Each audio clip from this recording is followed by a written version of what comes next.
Abu Dhabi BAPS Hindu ക്ഷേത്രം പ്രധാനമന്ത്രി നരേന്ദ്രമോദി വിശ്വാസികൾക്ക് സമർപ്പിച്ചു. ബാബ്സ് ആത്മീയ ഗുരു മഹന്ത് സ്വാമി മഹാരാജ് ഉൾപ്പെടെയുള്ള പുരോഹിതന്മാരുടെ കാർമ്മികത്വത്തിലായിരുന്നു ചടങ്ങ്. ക്ഷേത്രം ഇന്ത്യയുടെയും UAE-യുടെയും സൗഹൃദത്തിന്റെ പ്രതീകമാണെന്ന് പ്രധാനമന്ത്രി നരേന്ദ്രമോദി പറഞ്ഞു.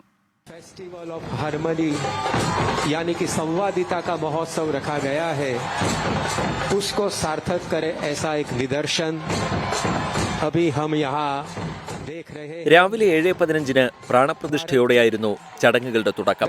3 മണിക്കൂർ നീണ്ടു പശ്ചിമേഷ്യയിലെ ഏറ്റവും വലിയ ശിലാക്ഷേത്രത്തിന്റെ പ്രതിഷ്ഠാ ചടങ്ങുകൾ. ബോജാസൻവാസി അക്ഷർ പുരുഷോത്തം സ്വാമി നാരായൺ സംസ്ഥയ്ക്ക് കീഴിലാണ് ക്ഷേത്രം.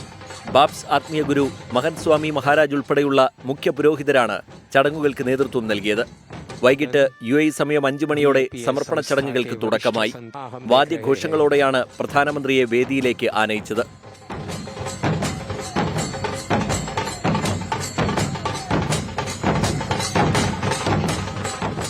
अबुधाबी में भगवान स्वामीनारायण का ये मंदिर विविधता में एकता के उस विचार को नया विस्तार दे रहा है.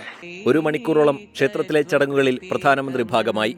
ഇന്തോ അറബ് സംസ്കാരങ്ങളെ കോർത്തിണക്കി പൂർണ്ണമായും ശിലകൊണ്ട് നിർമ്മിച്ച ക്ഷേത്രത്തിൽ 7 പ്രധാന പ്രതിഷ്ഠകളാണുള്ളത്.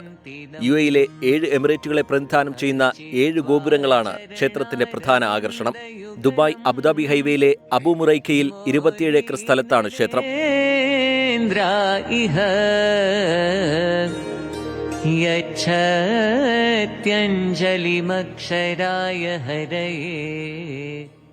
ഓൺലൈൻ വഴി ദർശനത്തിന് രജിസ്റ്റർ ചെയ്തവർക്ക് ഈ മാസം 18 മുതലാണ് പ്രവേശനം നൽകുക. തിരക്ക് നിയന്ത്രിക്കുന്നതിന്റെ ഭാഗമായി മാർച്ച് 1 മുതലാണ് പൊതുജനങ്ങൾക്ക് പ്രവേശനം. UAE-യുടെ സഹിഷ്ണുതയുടെയും സാഹോദര്യത്തിന്റെയും തെളിവായി അബുദാബിയിലെ ഈ മണ്ണിൽ ഈ ശിലാക്ഷേത്രം എന്നും തല ഉയർത്തി തന്നെ നിൽക്കും. അബുദാബി BAPS ഹിന്ദു മന്ദിരത്തിൽ നിന്നും അരുൺ പാറാട്ട്, 24.